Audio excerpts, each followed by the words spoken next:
when you do eat for emotional hunger, you don't feel satisfied. This is when you can find yourself snacking and snacking without stopping. Or you're eating such a full meal, like you feel stuffed and then want more. Has that ever shown up for you before? Yes, on a daily basis. Hey, ladies, I'm really excited for this episode because you are getting a little sneak peek into a client session. Yes, you heard that right. Tina is a client, and we are focusing in this session about hunger and fullness. I'm going to teach on my 3 types of hunger, create some intuitive hunger and fullness skills with Tina, and give her a golden nugget that is going to be a game changer for her. If you have ever found yourself eating without being hungry, overeating when you knew you shouldn't have, you are going to love this episode.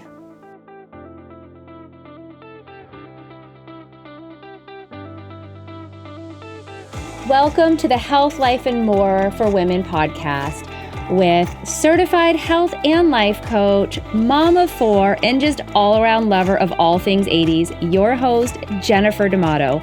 Buckle in, let's get started.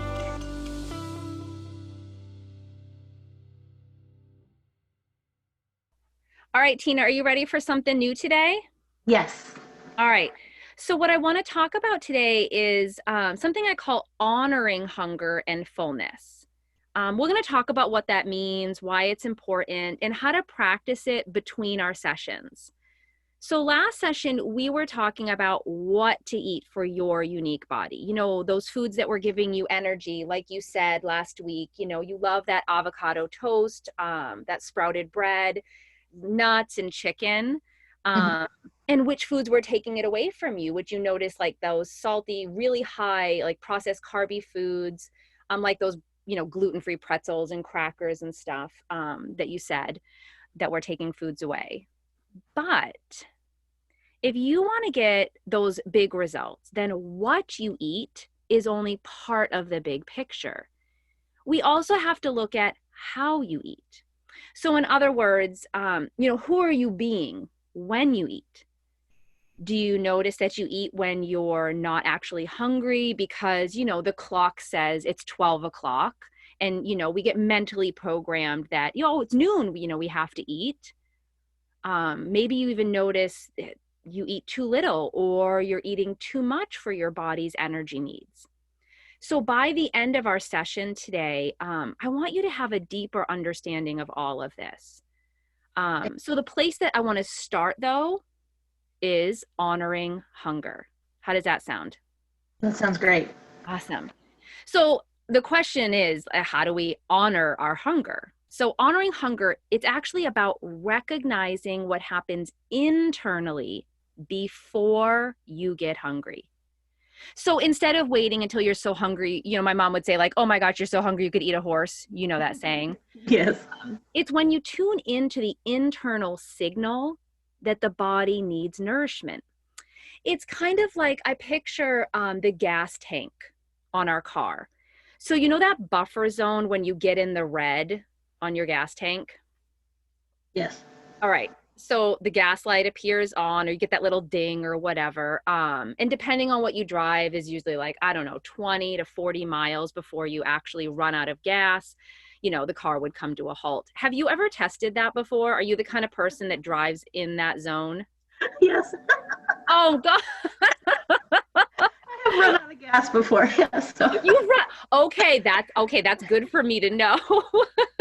I have to tell you, as soon as it even gets to that red line, Tina, I am like, oh my gosh, where is the nearest, you know, gas station? I've got to fill up. That's my husband's that way too. So there's a big conflict there.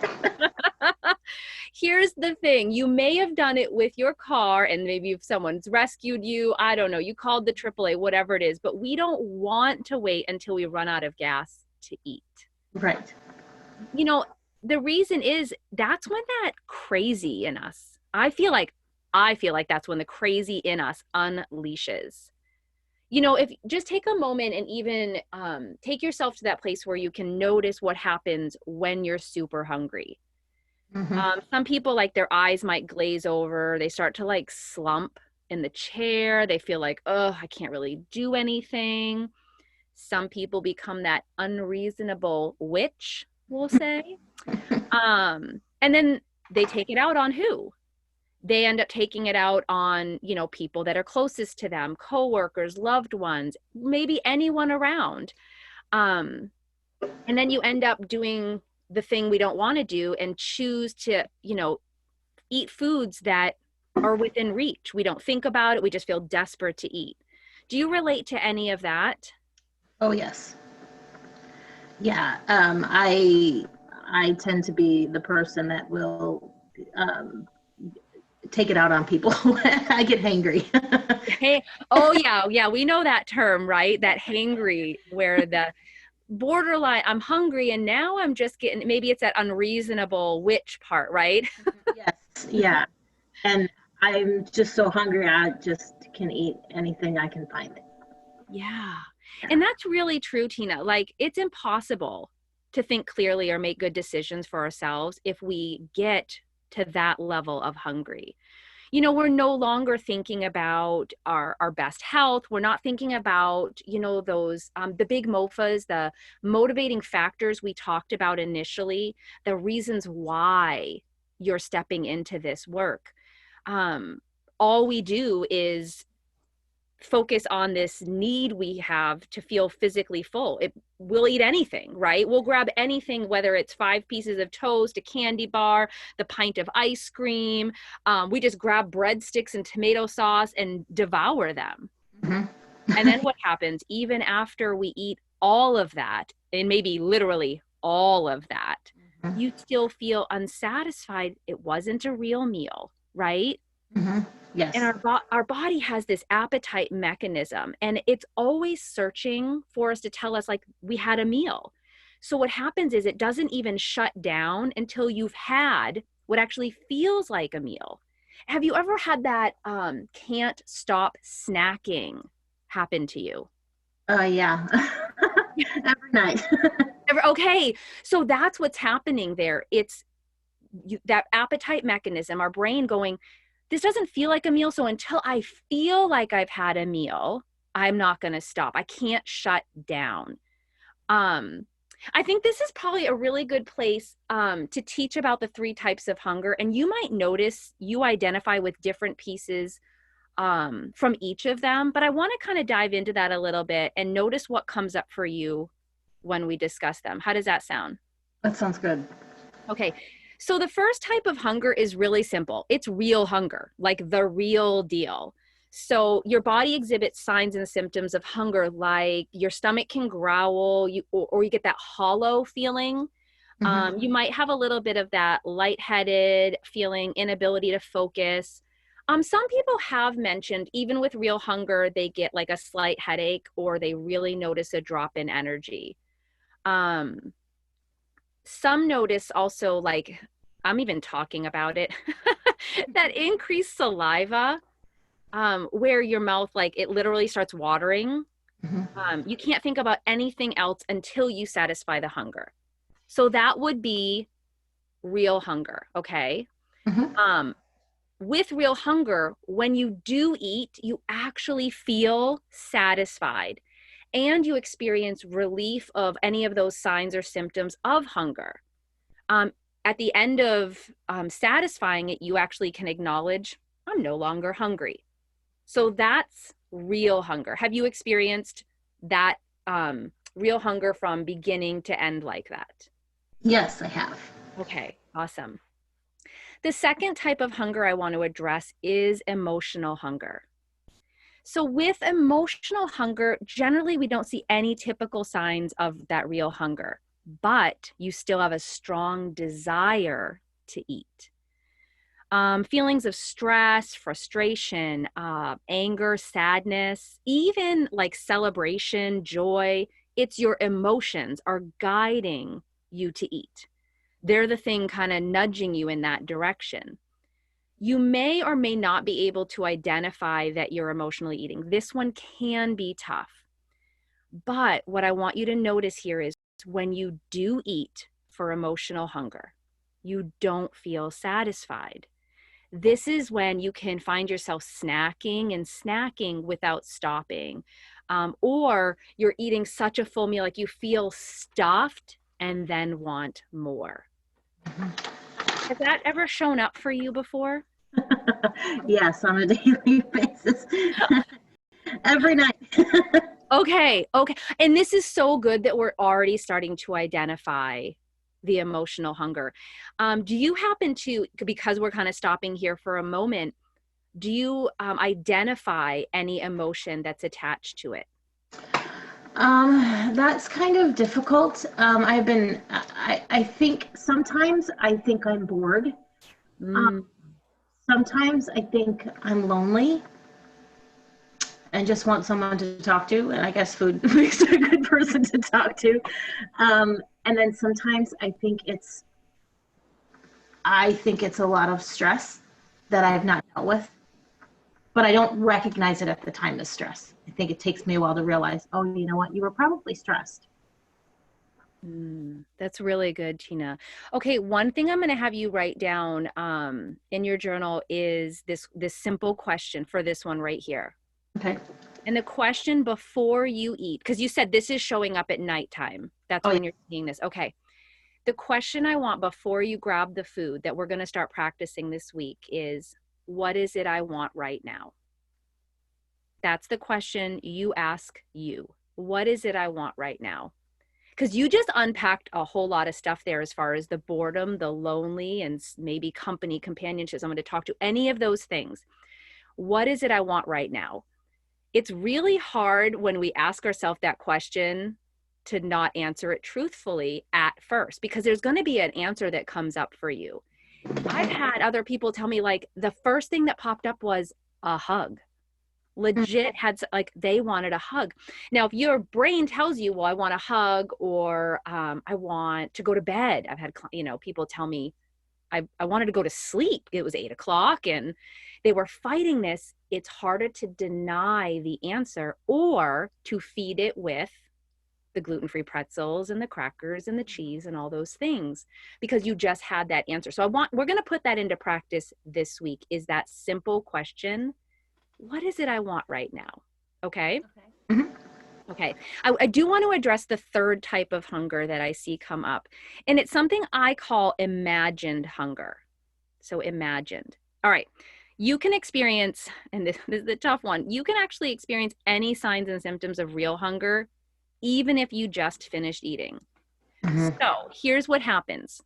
Those feelings of hunger are actually stimulated by seeing food, like advertisements, on TV, the commercials, or maybe you're on Instagram or Facebook and you notice your favorite food blogger posting pictures of their dinner, right? Mm-hmm. You could be standing in line at the checkout, like at your favorite clothing store. I don't know if you've noticed this, that there seems to be food there at every single store you go to, not grocery stores.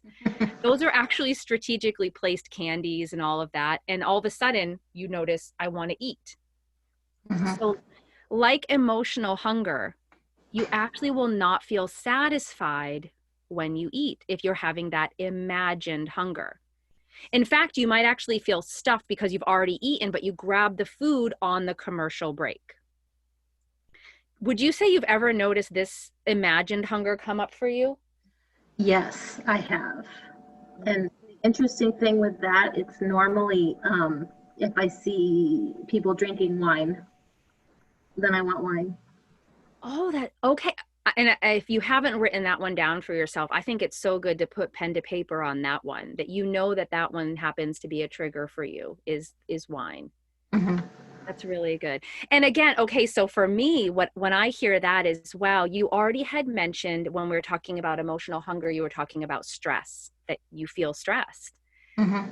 And it's not a coincidence that if you feel stressed, you see wine, and if you want wine, because of what happens when we actually have the wine, right? So it's a higher sugar intake. It's going to give us that release, that serotonin, where we're going to feel relaxed by having it. Mm-hmm. And so your brain starts to even associate like de-stressed with having the wine. Yes. So I can see why that connection even might be happening for you, because you said you don't eat a lot of sweets. No. So that could be where your brain's going, oh, but that gives me the serotonin release. That gives me that sense of relaxation. Okay. Okay. And again, this is a really great place for you to add that question in. If you're noticing imagined hunger is coming up, whether it is, at the, I've been at Old Navy and there's chocolate bars just, sitting there. If you notice those and all of a sudden you're starting to think about food, or you're watching a commercial and they're drinking wine or having something, is to ask yourself that same question we're using for emotional hunger. What is it I want right now? What is it I really want right now? And see what comes up for you. And if the answer is, I want some gluten-free crackers and cheese, great. If that is what's true to what you want, you're going to honor that. However, if something else comes up that's not food, it gives you an opportunity to either dive deeper and go, why do I want that? Why do I need this right now? Or it calls to action for you actually to do the thing that you want, which could be, I want to go to bed, I want a bubble bath, I want to call my friend and have some connection, whatever that is. Okay. Yeah. Awesome.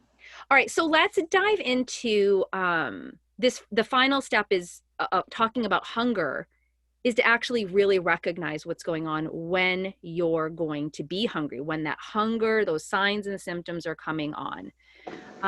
So for you, Tina, what would you say you notice happens when you are having that real hunger happen, when you notice, gosh, I'm feeling hungry?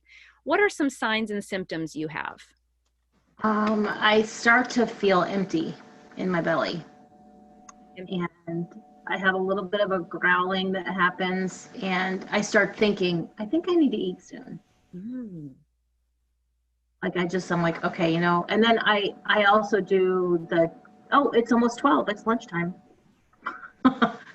Okay. Okay. Which that's definitely that external cue compared to the other three, the empty belly, the growling, and that even the thought of, oh, I should eat something soon, are all internal signals. Mm-hmm. Okay. Which I think this is going to be a really useful tool for you, because the clock can mess with that. I think, we spend how many years in school, right? From kindergarten to 12th grade, and we have lunchtime. The bell rings, literally like Pavlov's dog here, right? The bell rings, it's lunchtime. We Yeah. go and have lunch, whether we're hungry or not. And we kind of get into that pattern. Even as adults, we stay stuck in that. Our parents dictate when dinner is. We have to be hungry during dinner. So it can kind of mess with those internal signals that I love that you already know, empty belly, growling, that thought process that's happening. What I want to do is actually hone in on it this week.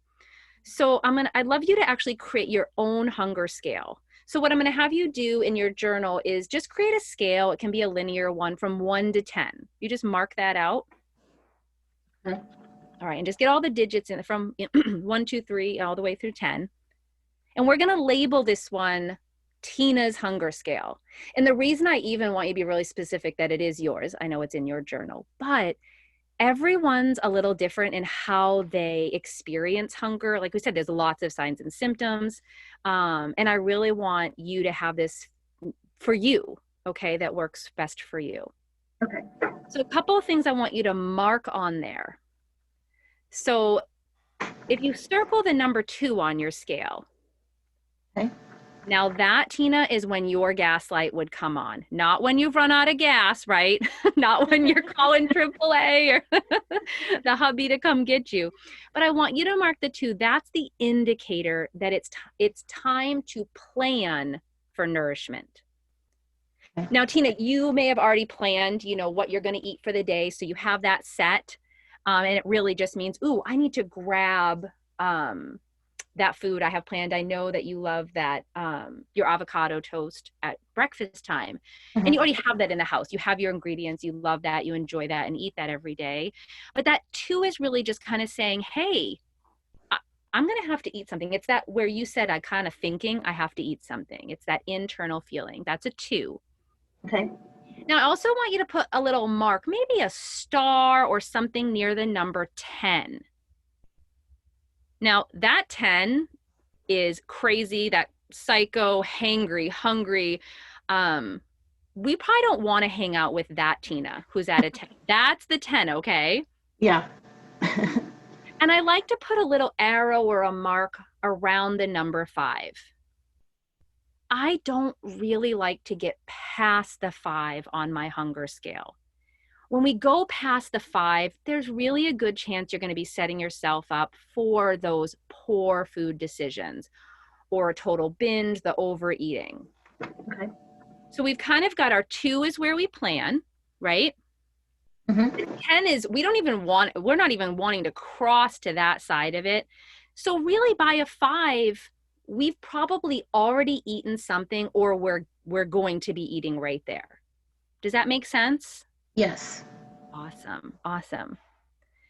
Now, we haven't talked a lot about the fullness. We know there's some overeating, that nighttime eating that's going on, but I do want to talk about honoring your fullness. So let's make another scale so we can kind of see that one out. Let's label that one 1 to 10 as well. Let me know when you have that.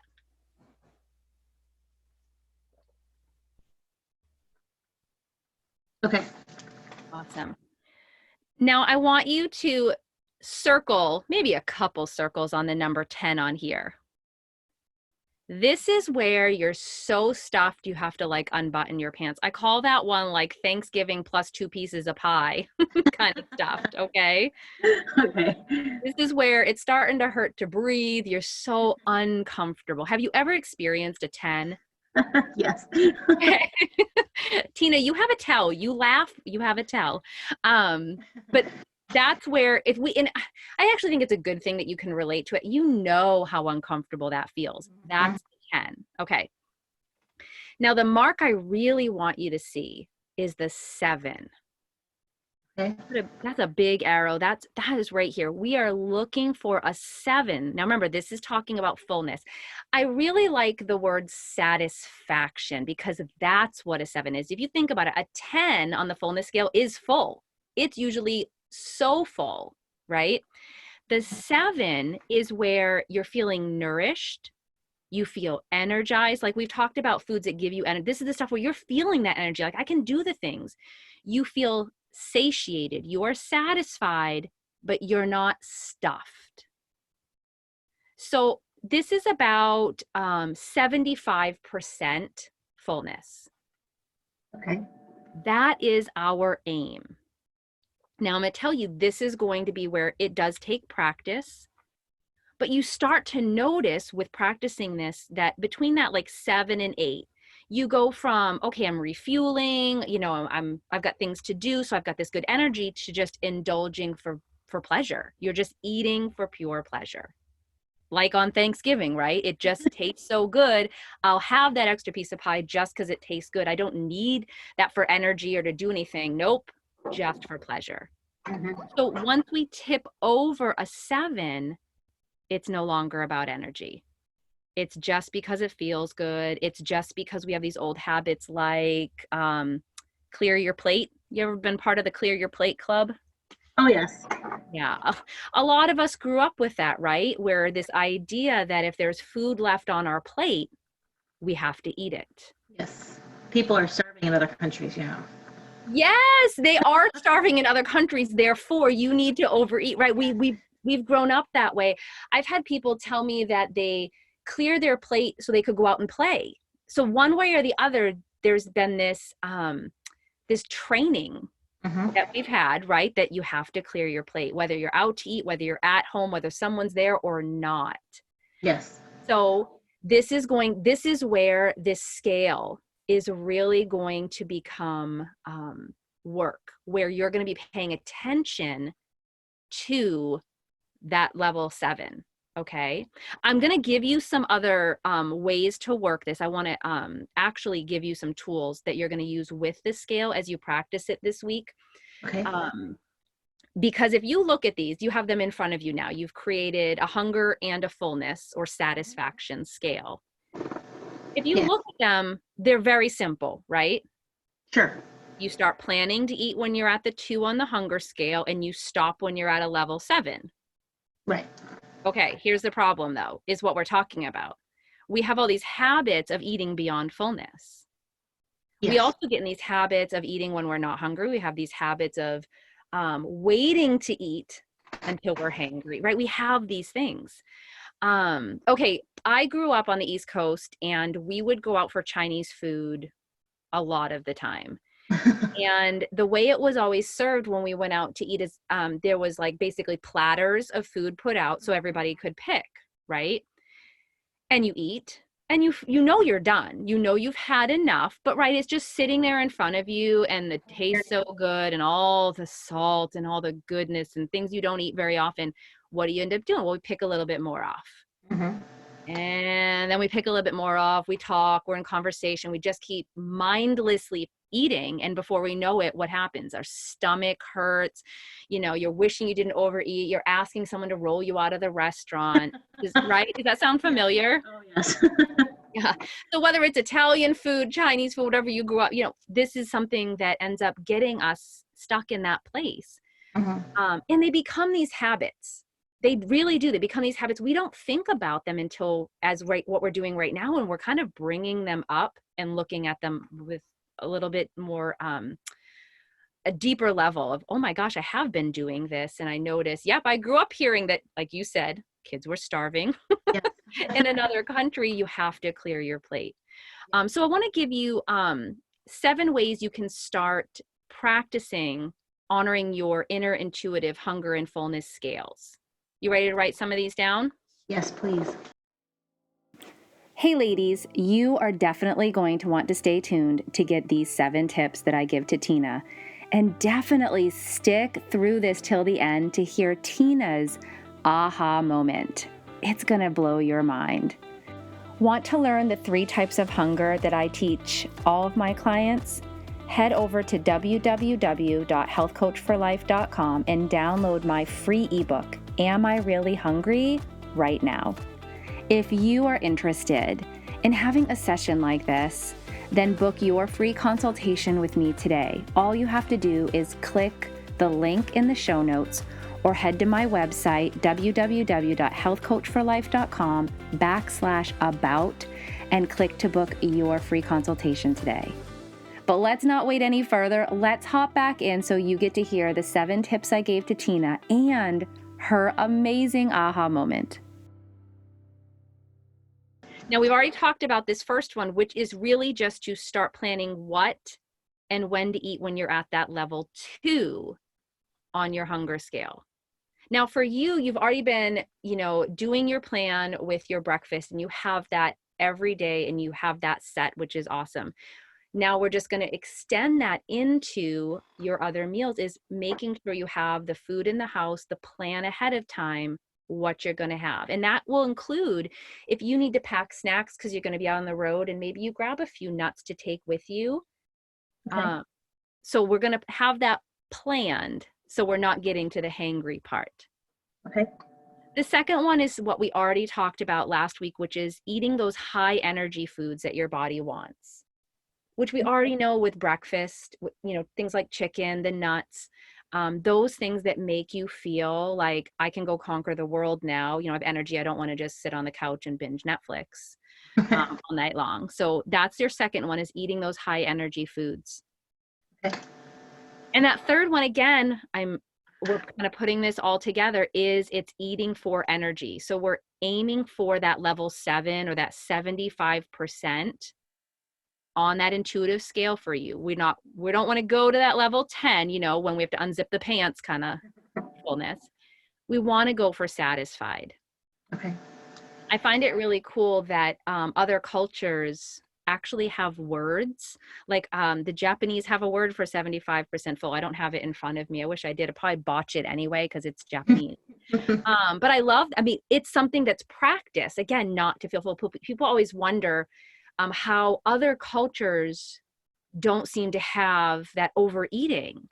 And it's not, you know, that's a big general statement, but there's a practice. So instead of them having the clear your plate club like we had growing up, they're taught this 75% satisfaction level. You don't eat to full, because you and I both know that if we eat to full and we feel full, we've gone actually past the 10, right? If we feel a 10, we're probably closer to 12 to 15, right? Oh, yeah. Yes. All right. Now the next ones I have, oh my gosh, Tina, you're going to love these. So these are going to be creating some new habits this week that you're going to practice to help you with both of these scales.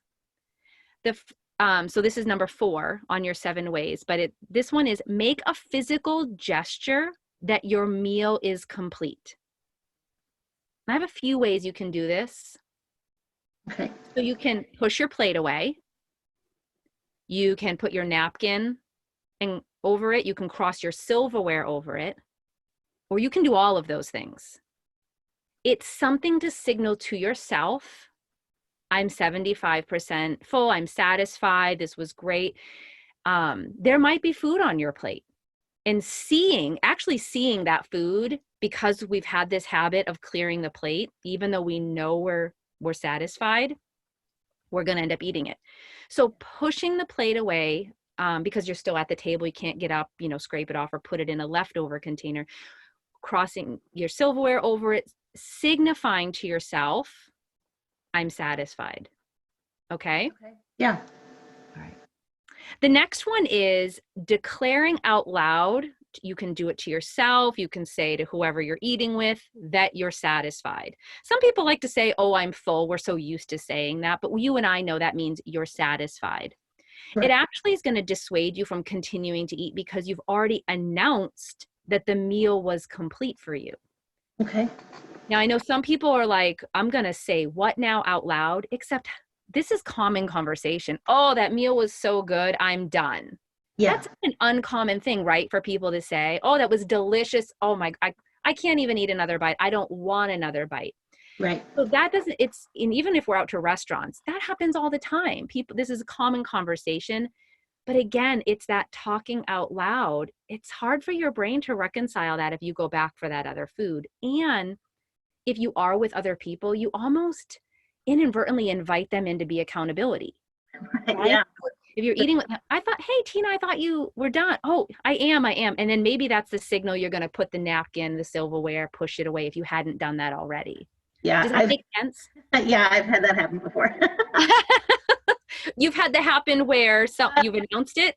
Probably, I'm sure it was at a Chinese place, because my husband would say, I thought you said you were done. Oh, that's right, I am done. I don't want any more. Yes. You're not paying attention, and you just, like, oh, I'll just have a little more.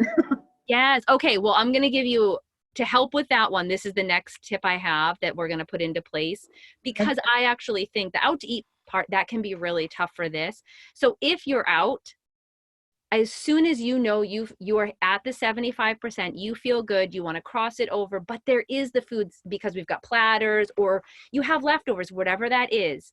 As you're practicing this, we're actually going to ask your server to box up the rest of your meal. Okay. So as soon as you know, because again, we've been stuck in this habit loop for so long, we're going to be really intentional about breaking it. So we're actually going to ask the server to box up the rest of your meal. Okay.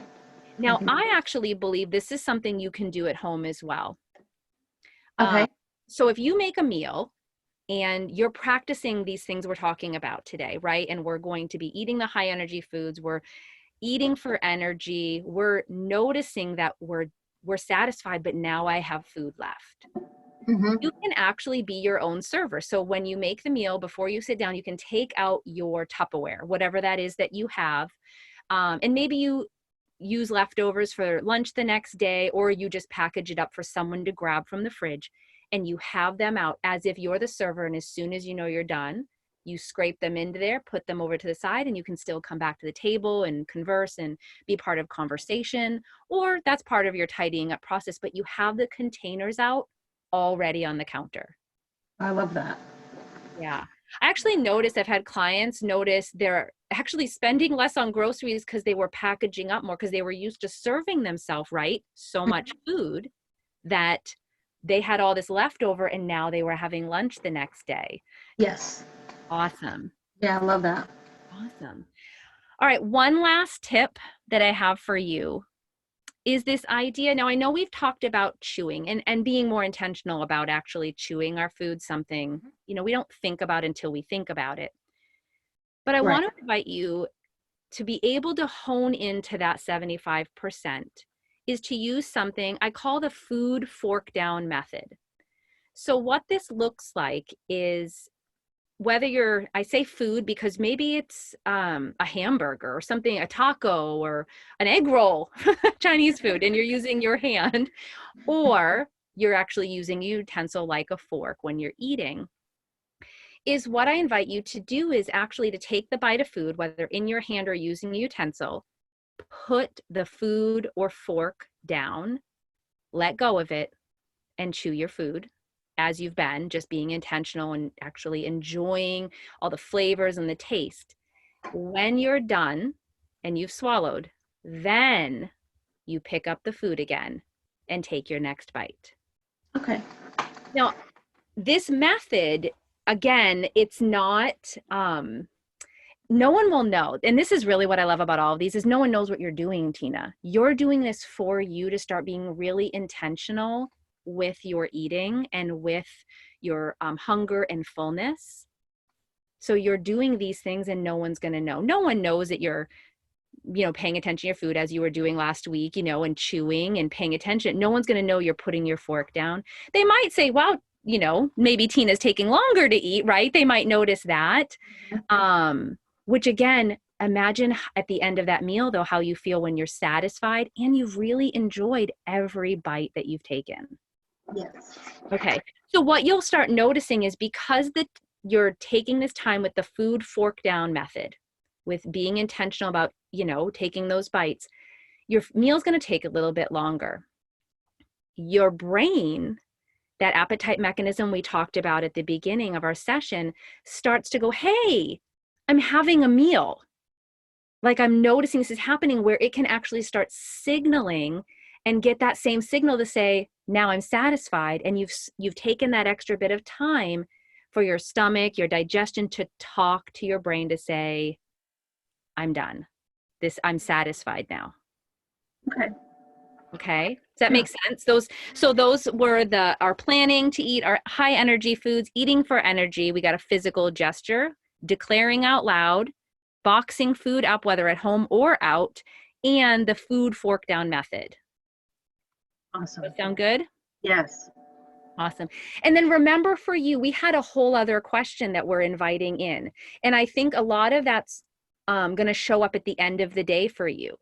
Mm-hmm. Because we're really intentional during the day. You're going to put these things into practice for the next week. But do you remember that question you're asking at the end of the day when you're going for those snacks? What do I really want right now? Yes. Yes. And in your journal, you can even write down what comes up for you and what you notice, because then we can even start diving into what was coming up. And you might start noticing a trend. Because like you said, sometimes it's boredom, sometimes you're lonely, like you want connection. Sometimes maybe you are tired and, we're eating to keep ourselves awake because, there's things we wanted to get done, or we just want a little extra time for ourselves. Noticing what comes up for you when you ask that question. And sometimes it will be food. So jot that down. Like I noticed I wanted some pretzels and cheese and that's what I enjoyed. And then notice how you feel after. Do you notice you still were snacking? Or did you actually get what you wanted? Because you might have to ask yourself that question again. You see how that would flow? So if you eat something and then you're like, well, now I'm finding myself back at the pantry or the fridge. Mm-hmm. Or you grab something again, ask yourself, what is it I really want?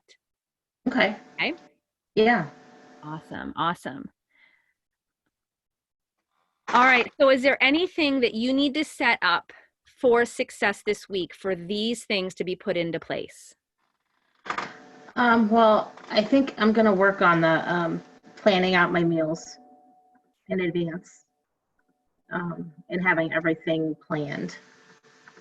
And then I think what I'm going to do is I'm going to actually make some sort of a sticky note or something I could put on my refrigerator that says, what do you really want? I love that. I've had clients do that before. Yes, it's so good, Tina. to remind me, oh, wait, because it's kind of mindless. And if it's right there, especially if it's new, until I get used to asking myself that, it'll be right there in front of my face. So I'll probably have to change some things around on the refrigerator so that it gets my attention. So I think I'm gonna do that today. Great. Let's write those 2 action steps down. Let's write the first one is for the meal planning. Mm-hmm. Because if we meal plan, then we actually really know we're putting these things into practice from today. And then the second one, I love your sticky note idea. I think that's so great. So let's actually set that as an action step,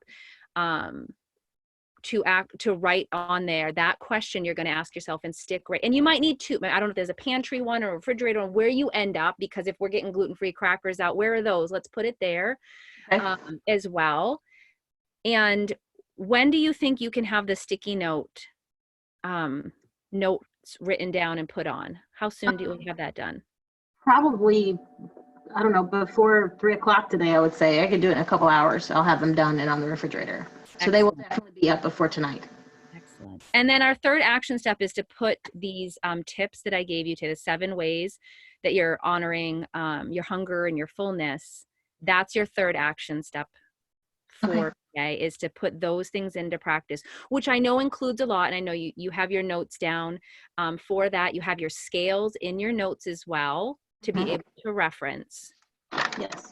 And put those things into practice. I think you're going to really like the food fork down method as well, because everything else starts to fall into play. When you do that, you're planning your meals as well. So I think this is going to be a really great week. I'm excited to hear what comes up for the answer to that question. Yeah, me too. Awesome. All right. Before we're done here today, as always, I just want to know, what was your biggest aha or insight or takeaway from our session today? Well, when you talked about the 3 kinds of hunger, the real hunger, the emotional hunger, and then the imagined hunger, until you started talking, I did not realize that wine is that imagined hunger. Mm-hmm. And so that's going to be huge to see that and ask that question. What do I really want right now? Do I really need wine, or do I just need to de-stress? So that's huge for me to see that. Oh my goodness, Tina. I love that. I love that so much. Awesome. Great work today. I really enjoyed our time together, and I look forward to hearing everything that comes up for you in this next week. Awesome. Thank you so much. All right. Bye-bye, hon. Bye. Hey ladies, I hope you can tell I really love working with my clients. And what's great is we work together for 12 weeks. That means Tina gets to get on the phone with me for 60 minutes every week. She has someone holding her accountable. She has a cheerleader in her corner supporting her through this journey. And as you can tell, she has a coach who is giving her those tools she needs to show up for herself and for her health powerfully every single day. You know that I have an offer for you to book that free consultation. You can do exactly what Tina has done and hop on a call, work with me, and you really can change the entire direction of your health. Imagine the aha moments you can have. All right, until next time. Hey ladies, want to connect with me outside of this podcast? Come follow along on Instagram at Jennifer_Health Coach for Life. That's Jennifer_Health Coach, the number 4 life. You can also connect with me on Facebook. Just search Jennifer Coach, the number 4 life. I also want to help you take your health, both physical and mental, to the next level. I want you to feel empowered. I want you to reclaim your body's intuition. If that's for you and you're ready for support and accountability like you've never had before, then why not book a free consultation with me by visiting my website, www.healthcoachforlife.com. That's www.healthcoach4life.com/request session. I've also made it really easy by including a link in the show notes below. For any questions about the podcast or to submit a question or topic you would like discussed here, you can email me at jenniferdamatopodcast@gmail.com.